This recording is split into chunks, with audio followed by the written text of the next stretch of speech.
சமீப நாட்களாக, சமீப வாரங்களாக, சமீப மாதங்களாக பெரியவர் மூக்கு நோண்டி லைம்லைட்லேயே இல்லை. தாத்தா சீமார் வந்து லைம்லைட்லேயே இல்லை. அவர் லைம்லைட்டில் வர்றதுக்கு என்னென்னமோ குட்டிக்காரனம் போடுறாரு.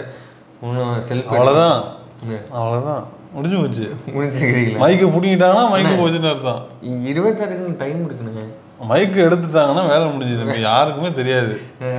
அது வந்து முடிவு பண்ணுறது நினச்சிட்டு இருந்தாப்புல. நம்ம பேசுறதுனால தான் அவங்க வைக்கிறாங்கன்னு. அவங்க வைக்கிறதுனால தான் நீ பேசிக்கிட்டு இருக்க. இப்போ வைக்கிறதே எடுத்துட்டாங்க. வாயில் வைக்கிறதே எடுத்துட்டாங்க. இப்படி எல்லாம் வன்மமாக நினைத்து கொண்டவர்கள் மத்தியில் அண்ணன் ஒரு கம்பேக் போட்டிருக்காப்புல. என்னது என்ன அப்படின்னா, தந்தி டிவியில் ஸ்பெஷல் பாட்காஸ்ட் செக்மெண்ட் ஒன்று பிளான் பண்ணி போய்கிட்டு இருக்குது. அதில் வந்து அண்ணனை கூப்பிட்டு எந்த புது விஷயம் ஆரம்பிச்சாலும் சோதனை யாரா அப்படியா இருக்கா, அவன் தாங்க 4 மணி நேரத்துக்கு பேசுவான், அவன் கூப்பிடுங்க அப்படின்னு கூப்பிட்டு ஒரு அஃபிடவிட்டை வாங்கியிருக்கிறாங்க. அதில் பல்வேறு அரசியல் விஷயங்களை கைக்கி இருக்கிறார் சீமான். ஆனால் அதெல்லாம் பார்க்கறதுக்கோ டிஸ்கஸ் பண்ணுறதுக்கோ அவசியம் இல்லை அப்படிங்கிறதுனால உலகத்தில் யாருக்கும் அவசியம் இல்லை. பொது நீ தான் கொண்டு வந்திருக்க. இப்போ கண்டென்ட்டே எல்லாமே தூக்கிட்டு வந்திருக்காது. பொது சமூகம் பார்த்தானா இல்லையே. பொது சமூகம் கடந்துருச்சு.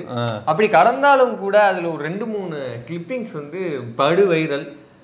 அதில் அவர் என்னென்ன விஷயத்தை அஃபிடவிட்டாக தாக்கல் பண்ணியிருக்கிறாரு, அதன் மூலமாக யூடியூப்ல சண்டை கணித்த விஷயங்கள் என்ன, இடங்கள் என்ன அப்படிங்கிற அடிகோட்டுகிறது தான் இந்த வீடியோ.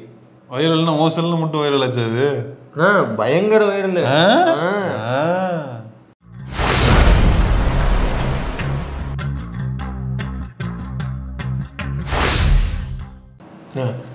நாம் தமிழ் ஜோம்பிகள்லாம் போட்டு சிலாகிச்சுக்கிட்டு இருக்காங்க. அவங்கள சொல்றியா? அவங்க வைரலா அவங்க போட்ட வைரல் நமக்கு எப்படி திரும்பி வரும்? அவங்க போட்ட வைரல் நம்ம எப்படி பேச முடியும்? நமக்கு தேவையானது வேற இல்ல. ஆனா அதுல நமக்கு தேவையானது ஒண்ணு இருக்குது. என்னது? அக்கா காளியம்மாள் அவர்களை கட்சியை விட்டு இவன் வெளியேற்றியது எதற்காக அப்படிங்கிற திட்டத்தை அவங்க வெளியேற்றினாங்க. அவங்கள தானே ராஜினாமா கொடுத்துட்டு போனாங்க. அந்த இடத்துக்கு அந்த அட்மாஸ்பியருக்கு புஷ் பண்ணது யார்? காலம் தான் அப்படின்ட்டு போயிட்டாங்க. அவங்க காலம் தான் சொல்லுவாங்க. அந்த காலம்ங்கிறது யாரு? இவன் தான். வேற யாரு? வேற யாரும் இல்லை, வேற யாரும் கிடையாது. இல்லைன்னா இதே மாதிரியான ஒரு விஷயம் வந்து ராஜீவ்காந்தி அவர்களுக்கு நடந்தது.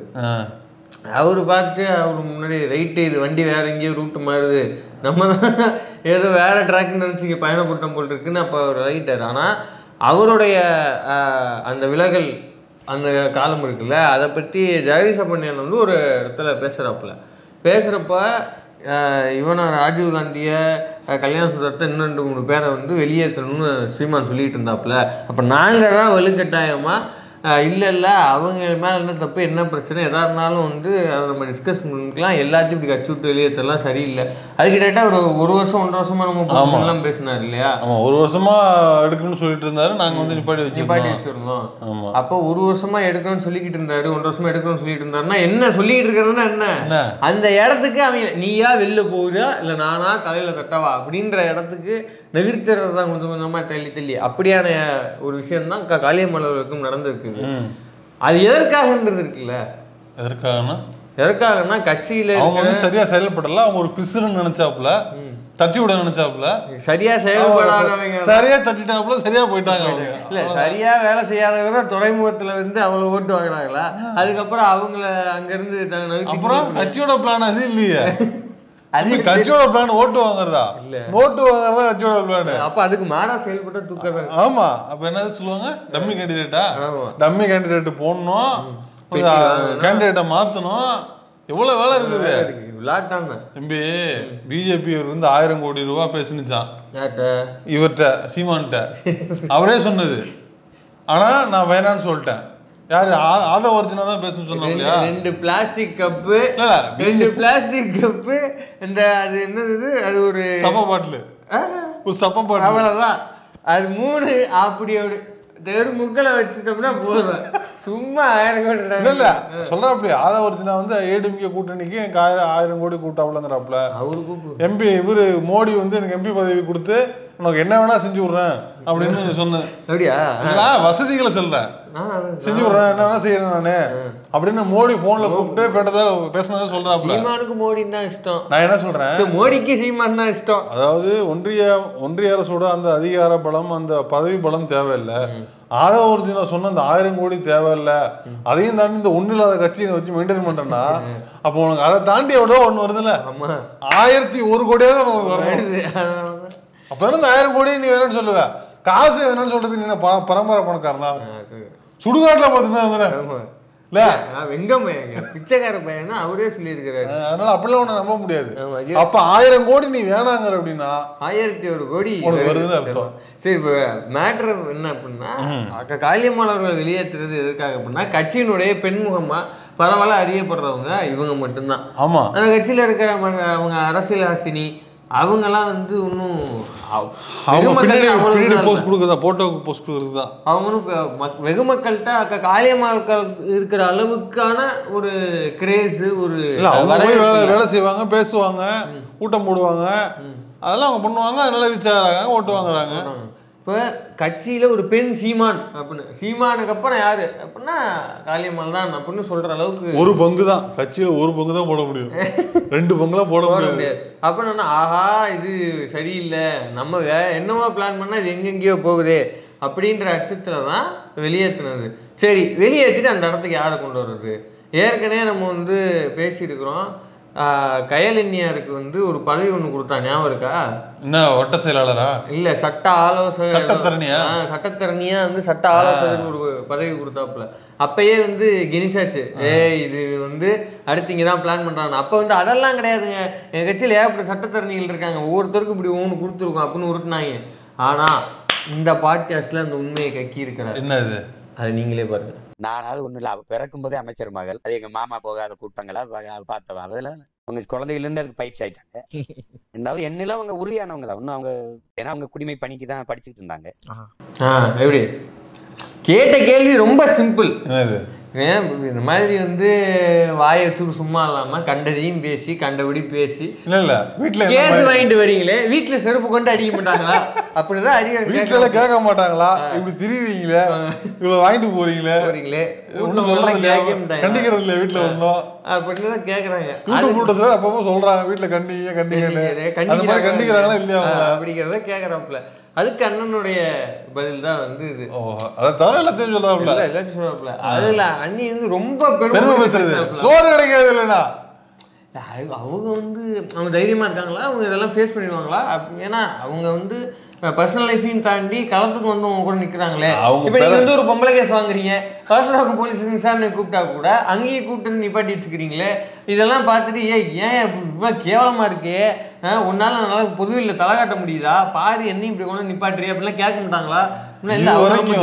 இது வரைக்கும் சீமானு எனக்கு தெரிஞ்சு ஒரு அரசியல் கேஸ் கூட வாங்கினது கிடையாது. அந்த ஆர்ப்பாட்டத்துல ஒரு அரசியல் பண்ணாதான் கேஸ், அந்த மறியலுக்காக ஒண்ணுங்க, இந்த பேரணிக்காக ஒண்ணுங்க, இந்த வந்து அனுமதி கண்ண ஆர்ப்பாட்டத்தை அப்படி எதுவுமே சீமானு வாங்கின மாதிரி தெரியல. உங்களுக்கு தெரிஞ்சே சொல்லுங்க, நான் ஒண்ணு கேட்டுக்கிறேன். வாங்க முடியும், பண்ணாம எப்படி கொடுப்பாங்க? அதை வேற விருதுங்கிறான் ஆளு. அது வந்து வளர்ச்சிலாம் அதெல்லாம் வரத்தான் செய்யும், இதெல்லாம் ஏத்துக்கணும். வழக்குகள் வந்து விருது என்ன ஹேபிச்சுவலா பண்ற மாதிரி இத்தனை கேஸ் போட்டா செலவு பண்ணவன் RSS காரன், வாதாட போறது நாம் தமிழ் ஜோம்பிகள், இவருக்கு என்ன வருது? உடனே எடுத்துட்டு வருவாங்க ராமேஸ்வரத்துல. அதெல்லாம் முடிஞ்சு போச்சுடா, 20 வருஷம் ஆச்சுடா. ராமேஸ்வரத்துல அந்த ஒரு கேஸ் வச்சு ஓட்டாதீங்க. இல்ல இப்ப அவர் அமீர் இருக்காப்புல, இல்ல அவரு ஒரு வருஷம் தானே கேஸ் வாங்கினாரு. இப்ப 2 பேரும் ஒண்ணுன்னு சொல்லிடுவோமா? ஆனா அவரு அப்புறம் திட்டுவாரு அப்புறம். இப்படி வந்து கட்சி நடத்த போது, அதாவது வழக்கு நடத்த போது நாம் தமிழ் ஜோம்பிகள், இவருக்கு என்ன காசு செலவு பண்ணும்போது யாரோ ஒருத்தர் வேர்த்த அப்படிது. என்ன ஜோம்பி? அப்புறம் தம்பி குறுக்கு புத்தி தான் பூரா, எல்லாமே குறுக்கு புத்தி. தம்பி இவனோட இதெல்லாம் காசு உள்ளதான் ஓடி விட்டான், இங்க ஒண்ணுமே கிடையாது. ஃபுல்லி ஸ்பான்சரு, ரூம்ல இருந்து சாப்பாடுல இருந்து ஆல் ஐட்டம் சப்ஜெக்டா ஸ்பான்சர் தான். நீ வேற காசு உள்ள எப்போ அடிச்சு துரத்துறாங்க. அதனால வந்து இவ்வளவு சின்னப்பட்டு சீப்படுறீங்களே, வீட்டில் எதுவும் கேட்க மாட்டாங்களா, கூட்டுவார வந்து பக்கம் நிப்பாட்டிக்கிறீங்களே, வீட்டில் கூட அசிசியமா கேட்க மாட்டாங்களா அப்படின்னா இல்லை. அவங்க ரொம்ப டிகிரியமானவங்க. அவங்க பிறக்கும் போது அரசியல்வாதிமாக, அவங்க படிச்சதே குடிமை பணிக்கு தானே படிச்சாங்க. அதனால அவங்களுக்கு டிகிரியம்லாம் இருக்கும். அதுவும் இல்லாம அது பார்த்துக்குவாங்க, ஒன்றும் பிரச்சனை இல்லை. அவங்க வந்து பிறக்கும் போதே அமைச்சரின் மகள் இல்லையா அப்படி. இந்த பாராட்டு பத்திரத்தெல்லாம் பாருங்க, இதுக்கு முன்னாடி கேட்டா எதையாவது ஒரு கதையை சொல்லிடுவோம். ஆமா கொள்ளையில எத்தனை பிள்ளைம்போல பிள்ளைங்க இருக்கிறப்ப இவதான் உனக்கு கிடைச்சாளா அப்படின்னு சொன்னிச்சு அப்படின்ட்டு போயிடுவாப்புல. ஆனா இந்த மாதிரி வந்து பாராட்டு பத்திரம்லாம் செய்ய மாட்டாப்புல. இப்ப வாசிக்கிறாருன்னா என்ன பொருள், என்ன பொருள், என்ன பொருள், என்ன பொருள், மொத்த பொருள் அங்கெல்லாம் போகுதுன்னு பொருள்.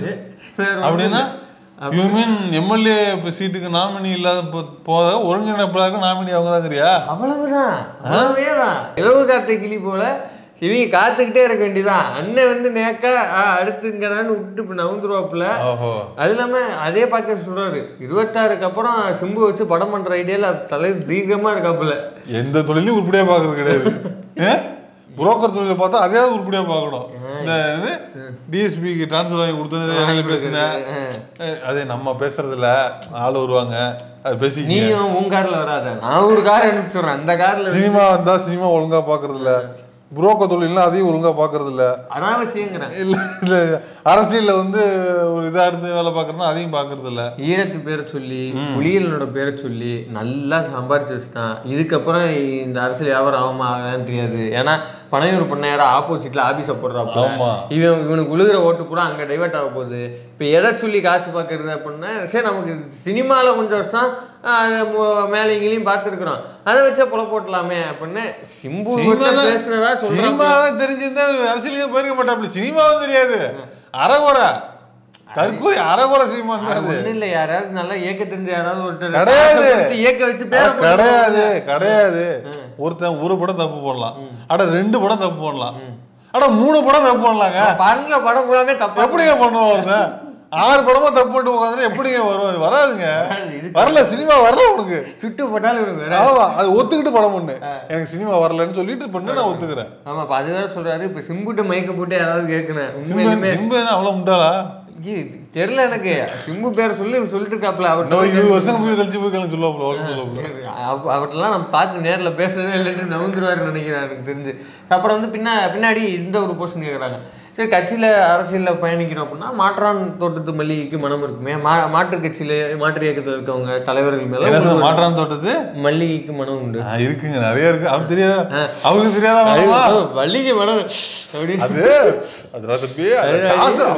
காசு போட கூட எனக்கு பிரச்சனை. மாற்றான் தோட்டத்து மல்லிகை வந்து நீங்க அவர்கிட்ட பேசுறீங்களா? அவருக்கு தெரியாதா?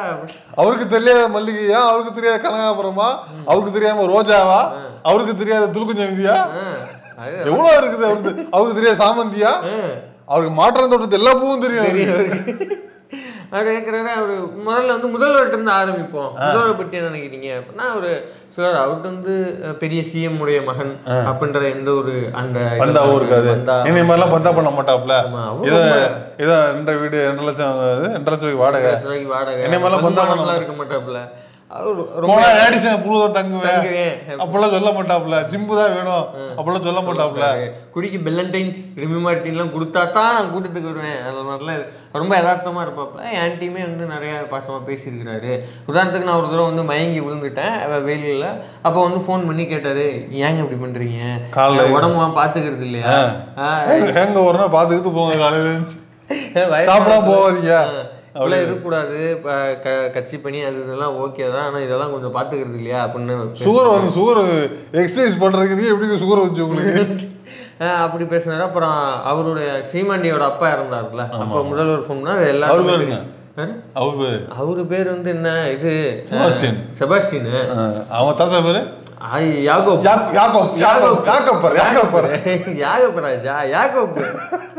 அவர் வந்து அப்போ ஃபோன் பண்ணி அந்த ஃபோன் கான்வர்சேஷன் நம்ம எல்லாருக்குமே தெரியும். சொன்னாரு, வருத்தப்படாதீங்க, நாங்க இருக்கோம், நாங்கெல்லாம் இருக்கோம்ல, நீங்க ஏன் இப்போ வருத்தப்படுறீங்க? இப்படித்தான் முதல்வர் இன்னைய வரைக்கும் டீல் பண்ணிட்டு இருக்கிறது. இவன் முதல்வரை குறித்தும் முதல்வரோட குடும்பத்தாரை பத்தி எப்படி டீல் பண்ணிட்டு இருக்காங்கிறதும் பொது மேடைக்கே விட்டுருவோம். இப்ப முதல்வரை பத்தி கேட்டோம்னா இந்த 2 வரியில முடிச்சிட்டான்.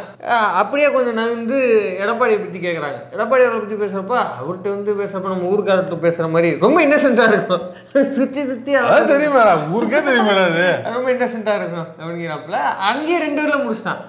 அவர் பாக்குறப்ப ஏதோ ஒரு அதிகாரத்துல இருக்க ஒரு விவசாயி 13 பேரை சுட்டு கொண்டு விவசாயி விவசாய சட்ட மசோதாக்களுக்கு ஆதரவு தெரிவிச்ச ஒரு விவசாயி ரைட் ஏதோ சொல்லு உடநாட்டு கசை இன்னும் முடிக்காத ஒரு விவசாயி அவர் அப்படிதான் இருக்கும் அப்படின்னா அவருக்கு 2 வரியில முடிச்சிட்டான். இப்ப பாஜகங்கிற பேரை கூட எடுக்கல, ஆரம்பிச்சு வானதி சீனிவாசன் சொன்ன வரைக்கும் ஒவ்வொருத்துக்கும் தனித்தனியா கேரக்டர் ட்ரைட்டு சொல்றான். அவங்க அப்படி இவங்க பாசமா இருப்பாங்க, அவங்க அப்படி இருப்பாங்க, அவங்க இப்படி இருப்பாங்க. விசுவாசம்டா, காசு வராது, மாமூல் வராதுல்ல ப்ரோ. மாசம் நான் சொன்னேன்ல அந்த அதிகாரம். அப்புறம் அவர் எப்படி மோடி திரும்ப போன் பண்ணுவாரு, அவர் எப்படி அமித்ஷா திரும்ப போன் பண்ணுவாப்ல, அப்புறம் எப்படி நிர்மலா சீதாராமன் திரும்ப கூட்டி பேசுவாங்க. வச்சுக்க மாட்டாங்களா? வராது மாமே. அப்புறம் மாசம் எப்படி நீ இவ்வளவு வாய்தா வாங்கணும்ல, இல்ல கோர்ட்டு கேஸ் போன யாரால அந்தந்த ஊர்ல கன்னியாகுமரி போனா பொன்னார் ஆளுங்க தான் பார்க்கணும், கோயம்புத்தூர் போனா வானதி ஆட்கள் தான் பார்க்கணும், திருநெல்வேலி போனா நயனார் நாகேந்திர ஆட்கள் தான் பார்க்கணும். தம்பி அம்புட்டூர் செட்டப்பு எல்லாம் ப்ரீ பிளான்டு. அப்புறம் கேட்குறாங்க இப்போ ராகுல் காந்தியை பற்றி மோடியை பற்றி கேட்குறாங்க. ராகுல் காந்தியை பற்றி அவர்கிட்ட என்ன சொல்றாரு, இந்திரா காந்தியோட இதெல்லாம் முடிஞ்சு போச்சு, அதுக்கப்புறம் யார்ட்டையும் நல்ல குணம்லாம் இல்லை அப்படிங்கிறப்பல. மோடியை பற்றி அது கடுமையான உழைப்பாளி, உழைப்பு ஆமா கடுமையான உழைப்பாளி. இப்போ ராகுல் காந்தி நீங்க கேட்குறீங்க, ராகுல் காந்தி அவர்களுக்கு வயசு என்ன, மோடிக்கு வயசு என்ன, அவர் எப்படி உழைக்கிறார், இவர் எப்படி உழைக்கிறார் பாருங்க. சுத்து அப்படியே பம்பரமா சுழல்றாரு. ஐயோ இப்போ தமிழ்நாட்டுக்கு எத்தனை முறை வர்றாரு, தமிழ்நாட்டுக்கு எத்தனை முறை வர்றாருங்கிறது முக்கியமா, தமிழ்நாட்டுக்கு என்ன அவர் கொடுத்தாருன்னு முக்கியமா? அவ்வளவுதான். உனக்கு கொடுத்தாரு, எங்களுக்கு என்ன கொடுத்தாரு, எங்களுக்கு என்ன கொடுத்தாரு அப்ப கேட்கணுமா இல்லையா? அப்போ மோடியை பத்தி பேசும்போதோ பாஜகங்களை பத்தி பேசும்போதோ புகழ்ந்து தள்ளுறது, இங்கிட்ட ஆப்போசிட்ல இருக்கிறவங்களை பத்தி பேசும்போது இதை மீதம் இருக்கிற ஜோம்பிகள் தான் புரிஞ்சுக்கணும். இன்னும் அண்ணன் வந்து உயர உயர போயிட்டே இருக்கிறாப்புல, உச்சத்துக்கு போறாப்புல. அதாவது இப்பதான் வந்து நெருங்க ஒவ்வொன்னா கழட்ட ஆரம்பிச்சிருக்காப்புல, சம்பவ இடத்துல நெருங்கிட்டு இருக்காரு. கேட்காமலேயே மோடியை பத்தி பேசுறது, கேட்காமலே பிஜேபி பத்தி பேசுற இடத்துக்கு வந்துட்டாப்புல. நம்ம கட்சிக்குள்ள இருப்போர் கவனத்திற்கு என்னைக்கு வந்து அன்னைக்கு 2 மணிக்கு எழுப்பி கேட்க போறாரு தெரியல.